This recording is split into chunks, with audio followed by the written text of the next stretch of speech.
Assalamualaikum warahmatullahi wabarakatuh. Salam sejahtera untuk kita semua. Om Swastiastu, Namo Buddhaya, salam kebajikan, salam rahayu. Sahabat Suara Metropolitan, ketemu lagi dengan saya Bung Srono di podcast Suara Metropolitan, berita akurat terpercaya, fakta berbicara, bukti menjadi dalil.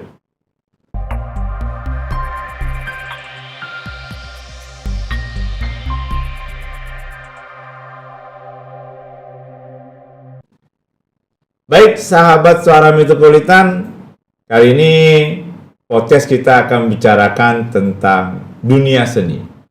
Dunia yang tidak ada habis-habisnya untuk dibicarakan karena dipenuhi dengan orang-orang kreatif dan terkadang membuat suasana menjadi lebih indah dan lebih hidup.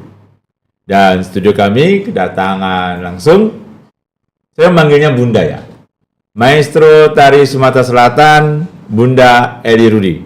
Assalamualaikum Bunda. Waalaikumsalam. Sehat Bunda? Alhamdulillah. Aduh, ini katanya masih banyak kegiatan yang Bunda kerjakan. Tidak capek Bunda? Kebetulan diminta. Diminta ya? Ya, jadi Bunda baru kembali dari Jakarta. Dari Jakarta? Iya, kemarin tanggal 21 November. 21 November.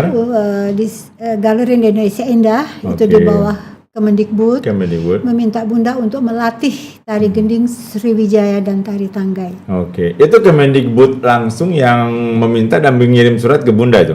Iya, melalui Galeri Indonesia Kaya. Galeri Indonesia Kaya. Oh ya, itu yang tempatnya di sekitaran Taman Ismail Marzuki ya? Betul ya, kurang tahu. Itu Bang masalahnya. Itu berarti ketemunya dengan maestro-maestro lain di seluruh Indonesia? Betul, jadi ketemu Bu Nungki? Ketemu. Oh, sahabat lama Bunda itu kayaknya. Betul. Siapa lagi tuh Bunda yang ketemu tuh? Ada juga dari mana ya? Pokoknya seluruh lah ya. Hampir seluruh. Tapi mereka hadir pada saat itu menjadi sebagai penonton. Sebagai penonton. Ya, sementara Bunda di situ mengajarkan, memberikan pelatihan khusus tentang tari Sumatera Selatan, khususnya tari di sini yang diminta adalah tari gending dan tari tanggai. Baik, sahabat Suara Metropolitan, ini suatu berita yang membanggakan untuk kalangan seniman, pemerhati seni dan budaya. Ini salah satu maestro kita diundang ke Jakarta langsung oleh Kemendikbud untuk memberikan pelatihan tentang tari gending dan tari tanggai. Betul. Itu jumlah yang dilatih berapa banyak itu Bunda? Mula-mula pesertanya itu jadi melalui online dulu ada 150 ya, antara 150-200, dan kemudian disaring, terakhir 30 peserta. Dari 30 peserta, karena yang ditampilkan adalah tari gending dengan jumlah 9 orang, dan tari tanggai kan hanya 5 orang. Jadi yang ditampilkan di atas pentas hanya 9. Itu berapa hari itu Bunda melakukan pelatihan? 1 minggu. 1 minggu. 1 minggu itu dalam 1 hari itu hampir 6 jam ya. 6 jam? 6 jam. Waduh. Istirahat pagi, istirahat sebentar, balik lagi. Tapi yang dilatih sudah punya dasar. Iya. Ya? Jadi kebetulan yang ikut pelatihan adalah mereka pemilik sanggar di Jakarta. Dan juga beberapa mahasiswa dari perguruan tinggi seperti IKJ, seperti FKIP Jakarta jurusan seni tari ya.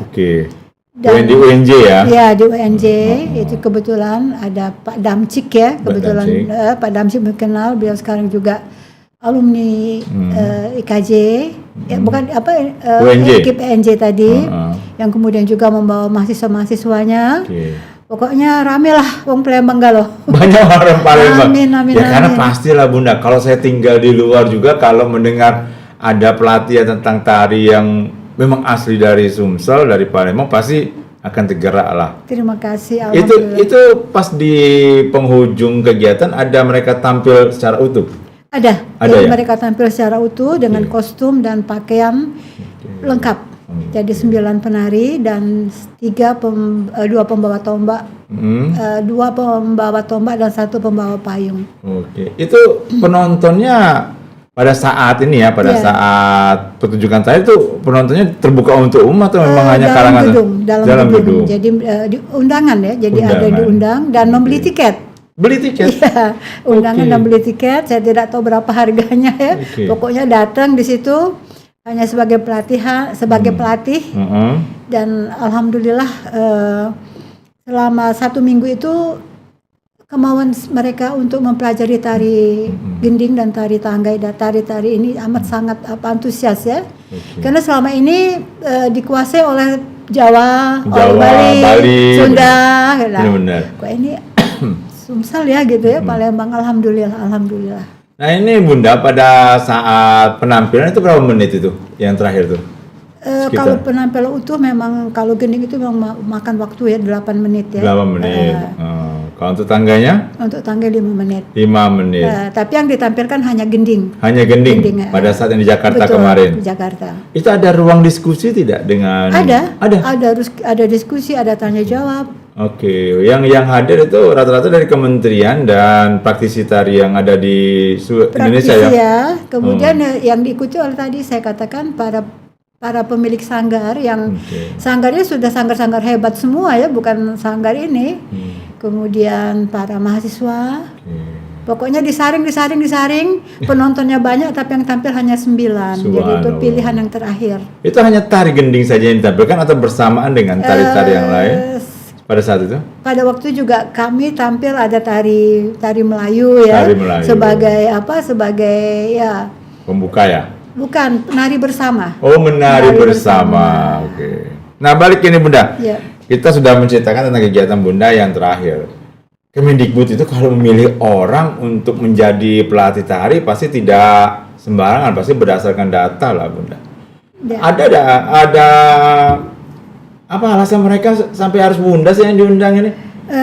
Terus terang, saya tidak tahu. Tetapi pada tanggal 21 Juni 2023. Ya, oke. Itu saya dan Ibu Dalima Tatung, itu kami berdua dipanggil untuk mendapat penghargaan sebagai maestro. Jadi Ibu Dalima Tatung adalah sebagai generasi penerus ya, yang sebagai penari pertama, dan saya sebagai generasi pelestari, generasi penerus. Jadi hanya 2 nama, Ibu Dalima Tatung dan saya Eli Rudi. Itu pemberian maestro itu langsung dari Kemendikbud. Itu di Gedung Kesenian Jakarta tanggal 5-6 Juli. Oh ya, saya pernah ingat itu waktu Bunda cerita Bunda ke Jakarta mau menerima itu sebagai maestro. Dan kesenian juga habis itu memberi penghargaan ke Bu Dalima Tatung di tahun ini. Sebenarnya sama. Jadi di satu panggung saya dengan Ibu Dalima Tatung. Kami satu panggung. Jadi pada saat itu usia beliau sudah 94 tahun dan saya berusia 75 tahun. Jadi untuk mendapat gelar maestro itu harus di atas 75 tahun, di atas 70 tahun dengan karya. Dan tetap berkarya. Jadi setelah 75 itu masih punya murid. Nah gini Bunda, saya pernah nih di Dewan Kesenian Sumatera Selatan beberapa kali mengusulkan kawan-kawan seniman untuk memperoleh gelar maestro. Itu bukan hal yang mudah loh. Betul. Sampai saat ini pun saya masih mengingat baru Uju Kamaludin yang sebagai Durmuluk dan almarhum Sahilin. Betul. Nah ini Bunda ini dapat gelar maestro juga nih. Maestro ini kan pencapaiannya tidak hanya dari segi usia tapi penciptaan karya. Betul. Benar kan. Nah untuk sampai saat ini karya-karya yang diciptakan Bunda kan terus nih. Ya. Bahkan kalau saya lihat di salah satu media yang cukup terpercaya, bahkan ini laman khusus dari Kemendikbud, walaupun lahir di Tanjung Indim, ternyata saya baru tahu nih kalau Bunda lahir di Tanjung Indim. Ini lahir saja atau memang besar dan lahir saja. Jadi kebetulan ayah saya bekerja di PTBA, kalau dulu tambang arang Bukit Asam. Jadi saya mengikuti orang tua, kemudian ayah saya pindah ke Jakarta, lalu pindah ke Palembang di PT Pusri. Baik sahabat Suara Metropolitan, saya berdasarkan data yang saya peroleh dari salah satu laman Kemendikbud, bisa langsung diakses nanti. Beliau ini sudah mulai melakukan aktivitas tari itu dari semenjak 1962. Iya, betul. Itu waktu itu masuk dalam grup tari dengan pimpinannya Ibu Sukainah Rozak. Itu penari pencipta tari gending Sriwijaya. Tari gending. Bunda belajar langsung dengan beliau. Betul. Pada saat itu susah tidak Bunda? Beliau tuh di masa itu? disiplinnya amat tinggi, dan kemudian yang masuk juga orang-orang pilihan ya. Jadi dipilih tinggi badannya, kemampuan tarinya. Ya alhamdulillah saya terpilih ya, termasuk yang terpilih. Itu di mana waktu tahun Di rumahnya di Yayasan IBA. Yayasan Iya, IBA? jadi kami latihan di Yayasan IBA. Pada saat itu sudah mulai tampil di beberapa event internasional sampai budaya. Betul. Saya dengar sampai ke luar negeri itu. Amin. Ada, kalau saya perhatikan teman-teman, dari tahun 65 saja Bunda sudah ke Amerika nih, ke New York World Fair. Betul. Oke, New York sebagai World Fair. iya, sebagai penari itu. Itu barengan dengan Ibu. Iya, saya Ibu Sukarno Rozak. Oke, tahun 65 udah ke Amerika. Wow, luar biasa ini. Usia saya waktu itu, saya lahir 48, jadi Ya. 16 tahun, 17 tahun. Wah, itu pasti pengalaman yang paling berkesan. Nah, ini juga ada lagi saya lihat di sini. Ini lulusannya FK Bahasa Seni dan Seni Universitas Wijaya ini. Iya. Ini di laman ini dicantumkan sebagai menciptakan tari tanggai. Iya. Oke. Tari tanggai ini dari sisi penciptaan Bunda ini, tolong diceritakan proses penciptaannya bagaimana, Bunda? Jadi pada tahun 1965, Oke. itu saya sudah menjadi penari ya. Mm-mm. Karena saya menjadi penari itu 62. Jadi 1965 itu ada larangan bahwa tari gending Sriwijaya tidak boleh ditarikan karena alasan politik. Oke. 1965. Nah, pada saat itu sebagai penari saya juga merasa galau. Saya tanyakan kepada guru saya yang saya panggil Tante Sukarno Rozak. Beliau juga menjawab tidak tahu, apalagi saya. Akhirnya saya pindah ke Jakarta untuk menghibur hati, tinggal di rumah adiknya ibu saya di Mangunsarkoro, yaitu Mas Agus Nungci Asaari. Nah, kebetulan di situ teman-teman om saya itu adalah Bapak Raden Husin Natodirajo. Beliau adalah ayahnya dari Mang Cekmin, Mang Amin. Mang Amin kita ya. Kalau Mang Amin. Kemudian juga ada Pak Johan Hanafia. Ya, jadi rumah om saya itu home base-nya Wong Plembang. Wow. Di Mangunsarkoro, Menteng ya. Nah, waktu saya masih seorang Eli yang kecil ya, seorang Eli Rudi yang kecil, masih Eli Suwondo waktu itu, belum Eli Rudi. Belum Eli Rudi, masih Eli Suwondo. Masih Eli Suwondo. Okay. Jadi perlu saya ketahui di sini ayah saya orang Jawa dari Demak dan ibu saya dari Palembang. Ayah saya Raden Suwondo Syodia Harjo dari Demak dan ibu saya Mas Ayu Nurul Aini Suwondo. Ya, jadi saya ini ada Jawanya, ada Palembangnya. Jadi banyak yang bilang ngaku-ngaku Ida, saya punya Zuriat. Memang Zuriat ada. Nah, pas menikah dengan Wong Padang ini ceritanya. Jadi Pak Rudi ini kan Wong Padang. Jadi ada tiga budaya di dalam jiwa saya, ya budaya Minang, budaya Palembang dan budaya Jawa. Nah, terus itu kita pikir untuk membuat tari tanggai pada saat itu. Ya. Oke, konsep Bunda sendiri dalam tari tanggai itu seperti apa nih? Saya begini, di sini kita mengenal seluruh Sumatera Selatan itu memiliki tari sambut yang membawa tepak memakai tanggai. Seluruh Sumatera Selatan. Nah, kenapa kok tari sambut? Itu karena pada zaman Kesultanan Palembang Darussalam itu yang sering ke daerah itu kan adalah gubernur jenderal. Nah, jadi gubernur ini disambut dengan tari yang membawa tepak, memakai tanggai. Tepak itu isinya sekapur siri sebagai tanda penghormatan. Nah, tari sambut inilah yang kemudian juga dipertanyakan oleh teman-teman. Kok kenapa sih di Palembang ini sambut gitu? Ya karena tadi dari Kesultanan Palembang Darussalam itu gubernur jenderal itu disambut dengan tari sambut. Namanya beda-beda, seperti misalnya yang terdekat Oki itu dari Penguton, dari mana Sekayu Setabi, kemudian dari mana Lahat Sangan Siri, ada lagi Semimbing Sekundang, ada lagi Sepintu Sedulang ya. Nah, disinilah karena ini saya berpikir gending Sriwijaya termasuk tari sambut yang cukup dikenal. Dan cukup juga mempunyai nilai histori ya, karena diciptakan pada zaman pendudukan Jepang 1942 dengan penari pertamanya adalah Ibu Sukarno Rozak dan Ibu Dalima Tatung atau Ibu Dalima Rozak. Tahu. Beliau adalah putri dari Residen Rozak. Oh iya. Nah, yang jadi nama jalan dia apa tahu? Benar. Nah, jadi saya alhamdulillah bisa berguru kepada keluarga itu ya, alhamdulillah kepada Allah dan hingga sampai hari ini saya tidak pernah melupakan guru saya itu, karena tanpa beliau mungkin saya tidak seperti ini. Oke, nah ini Bunda kan mengajar juga di beberapa lembaga perguruan tinggi ya, ini lembaga perguruan tinggi. Dan saya mendengar juga kalau di beberapa lembaga perguruan tinggi itu sudah mencantumkan kalau tari tanggai adalah ciptaan dari Bunda Eli Rudi. Iya. Bahkan di Kementerian Pendidikan dan Kebudayaan, ketika mengundang Bunda ke sana untuk melatih, itu pun mencantumkan sebagai pencipta tari tanggai.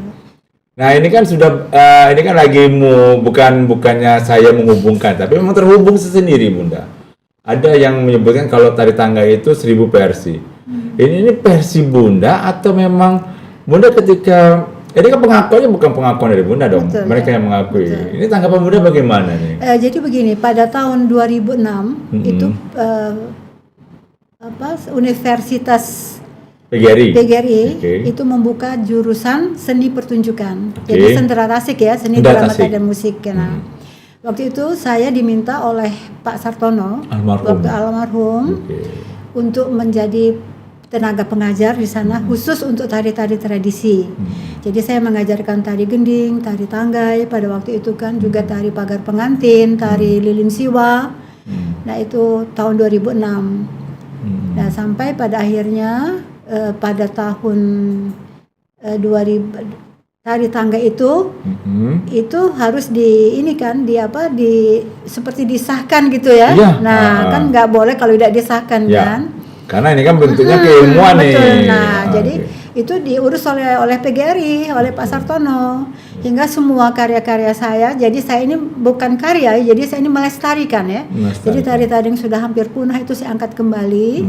Jadi saya bernostalgia dengan diri saya sendiri. Tari-tarian lama itu indah sekali dan penuh makna. Ada filosofi, ada histori. Mengapa tidak diangkat? Nah, saya sebagai satu-satunya orang yang dipercaya oleh Universitas PGRI pada waktu itu untuk menjadi pengampu ya, jadi mengangkat tari-tarian tradisi. Alhamdulillah sekarang murid saya sudah banyak ya. Saya sendiri sudah santai sekarang dalam usia saya 75 tahun sekarang. Nah Bunda, kalau PGRI juga, ini Universitas PGRI mengurusi hal itu, sampai tidak ke tahap ada pengurusan hak kekayaan intelektual. Nah itu haki itu kemarin kalau tidak salah Pak Sartono ya yang mengurus. Yang mengurusnya. Sudah sampai keluar belum kalau tari tanggai adalah ciptaan dari seorang Eli Rudi gitu? Kalau saya rasa kalau sudah sampai ke Kemendikbud mungkin sudah ya. Iya karena Kemendikbud kan sudah mengakui tari tanggai adalah ciptaan Eli Rudi. Iya betul. Jadi di sini ya agak rancu juga untuk orang Palembang ya. Tapi kalau di Jakarta ya saya terus yang dipanggil. Itu saja. Jadi saya udah ada ngurusi lain. Ya, sahabat-sahabat metropolitan ini bukan kami jadi membenarkan sesuatu, tapi kami membicarakan hal ini kan berdasarkan data dan hal-hal yang terjadi yang dialami oleh Bunda Eli. Betul. Lembaga perguruan tinggi Universitas PGRI. Di situ pun mencantumkan kalau Bunda Eli adalah pencipta tari tanggai yang diberikan ke mahasiswa. Betul. Sebagai bentuk ajar ya. Bahan ajar. Jadi masuk dalam kurikulum tari daerah setempat. TDS.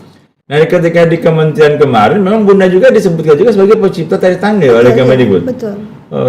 Itu ada semacam semacam sertifikatnya atau apa dari mereka? Tapi kalau sertifikat maestro sudah sejak 2018. Sudah 2018. Ini saya baru tahu loh Bunda.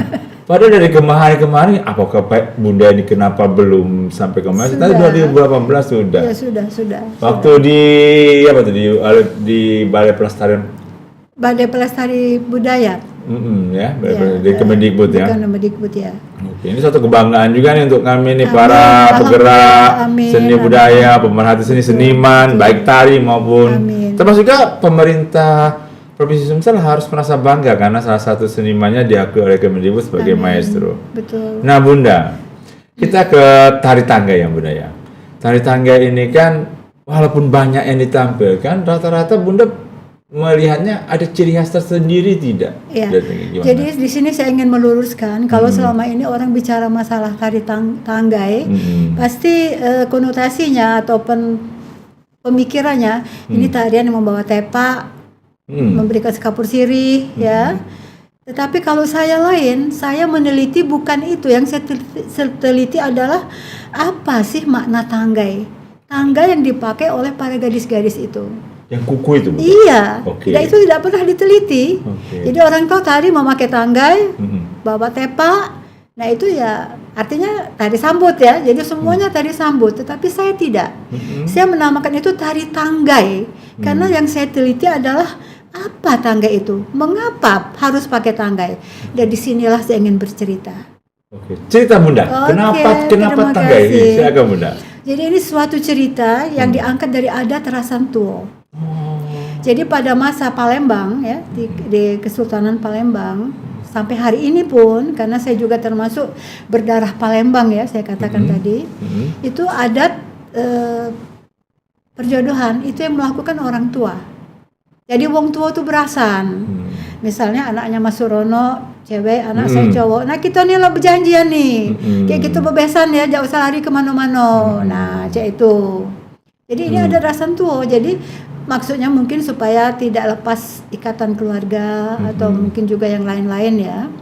Nah disinilah saya angkat itu ada Rasantuo itu yang hanya mungkin daerah lain juga ada ya, tetapi tidak seperti di Palembang. Nah jadi karena tari tanggai saya, jadi pada saat si bayi lahir ya, itu misalnya anak saya perempuan nih, Mas Rono tuh ngasih tanggai untuk saya. Jadi saya simpen. Oke, kuku tadi ya, Iya, kuku. simbol. Nah, Itu simbolnya apa? dulu dari emas. Wow. Emas 14 karat.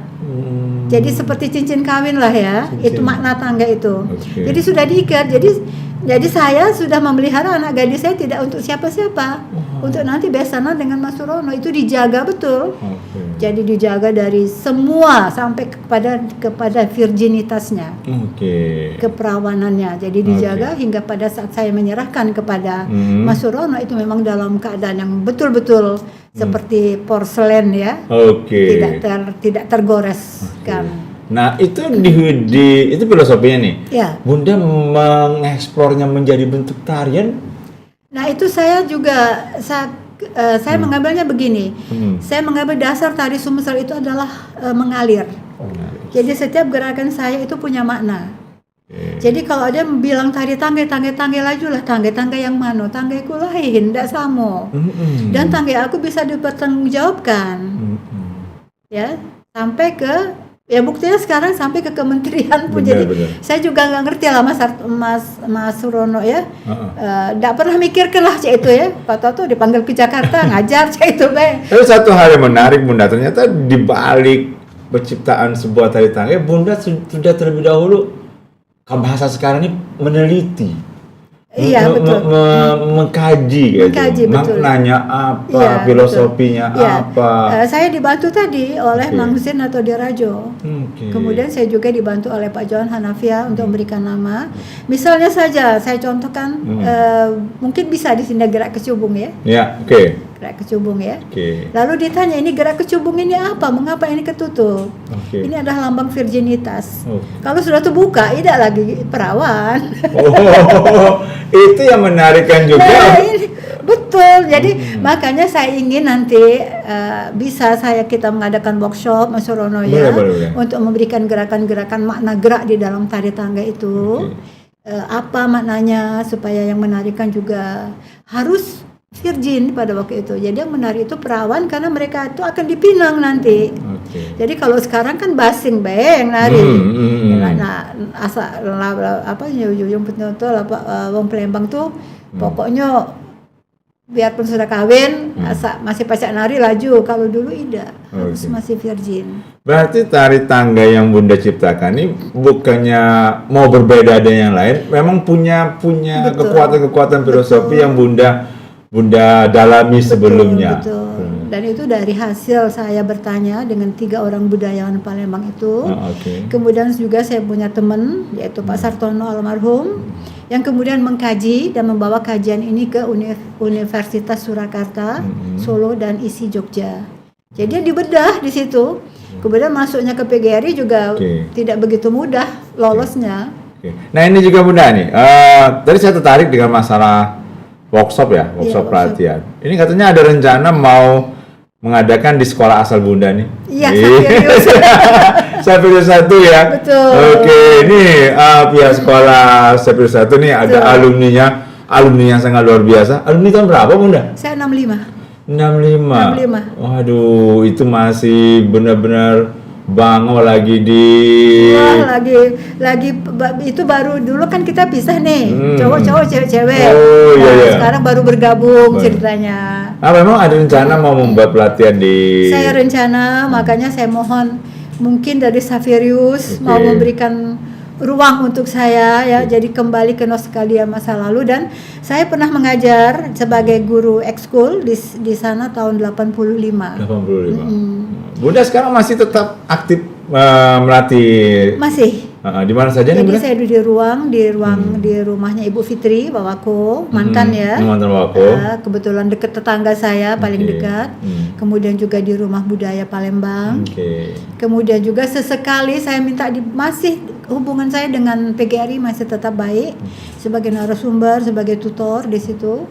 Nah, cuma karena kondisi saya mau ke PGRI itu harus naik angkot berhubung lah dewean sekarang. Udah kuawo lagi usia Nanti kamu. insya Allah nanti pasti akan difasilitasi lah kalau memang Amin, kalau memang nanti terus dengan perjuangan seperti ini pasti akan banyak memperhatikan Bunda. Amin. Jangan pernah lelah Bunda berjuang. Memang panggilan kayaknya kalau Iya. udah nari sakit galau badan. Apalagi pas di tingkat nasional, tolong teruslah untuk memperkenalkan Sumatera Selatan dari seni dan budaya melalui bidang tari yang Bunda Amin. dalami dan kuasai. Bunda, sebagai closing statement, kita sudah di penghujung podcast. Iya. Saya ingin Bunda memberikan kepada masyarakat ya, umum nih, tidak hanya masyarakat seniman dan budayawan saja. Bagaimana cara, bukan bagaimana cara, tapi yuk bersikap cerdas dalam sebuah informasi tentang ya hal-hal penciptaan ataupun bagaimana dalam ya kita berkreativitas di saat ini, bagaimana kita ya boleh bersaing tapi jangan sampai ya kontok-kontokan dan yang lain-lain. Iya. Silakan sebagai maestro tari Sumatera Selatan. Iya, saya begini, waktu di Jakarta saya kaget ya. Jadi semuanya antusias. Jadi itu ada 150 sanggar-sanggar itu ngumpul ketemu saya. Mereka sebenarnya ingin ikut tampil, tetapi karena memang tariannya tidak membutuhkan orang 150, tetapi mereka sampai hari akhir itu masih tetap bergabung dengan saya. Nah, saya tidak tahu juga, karena saya juga orang Palembang ya, kenapa kalau di sini tuh galak rebot deh. Nah, itu kalau udah galak ngomong lebih banyak lagi ya. Cobalah pakai sistem orang Jawa ya. Saya tidak memuji orang Jawa itu. Jadi kalau ada yang tua itu dihormati dan yang tua mengasihi yang muda. Jadi berkesinambungan. Jadi bukan yang tua terus ditinggalkan, terus yang muda dibenyukkan, bukan. Nah ini makanya seorang maestro Bagong Kussudiarjo sampai sekarang juga beliau tetap punya murid se-Indonesia. Walaupun beliau sudah tidak ada. Nah ini saya memuji ya, saya memuji tipikal Jawa ya yang menghormati leluhurnya. Ya saya katakan mungkin saya nanti bagian dari leluhur juga. Oke, terima kasih banyak Bunda. Mungkin bukan ribut dalam arti negatif ya, tapi saling kritik, mengkritik, tapi mengkritiklah dengan bijak. Betul, bijaksana. Mengkritiklah dengan data. Betul, dengan data. Benar-benar saling memberikan informasi dan ya kalau salah ya kita benarkan sama-sama. Kalau memang sudah benar, ayo kita perjuangkan biar lebih semakin besar lagi.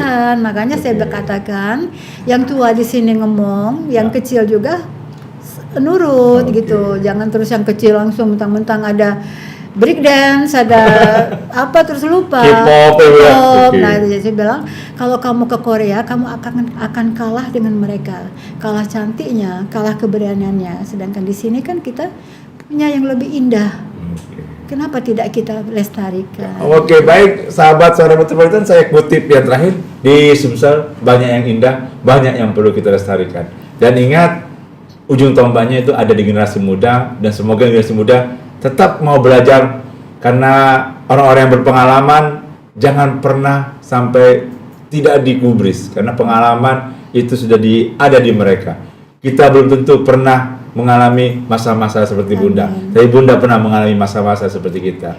Semoga kita bisa saling belajar, saling memenuhi diri kita dengan ilmu, sehingga seni dan budaya Sumsel semakin maju. Dan baik, saling menyayangi. Saling menyayangi. Karena cinta kasih itu termasuk Betul, bagian dari seni dan betul, budaya. Betul ya. Baik sahabat-sahabat Metropolitan, saya tutup podcast kali ini. Tetap bersama kami. Jangan lupa subscribe dan like, terus komen di Suara Metropolitan, inspirasi daerah untuk Indonesia.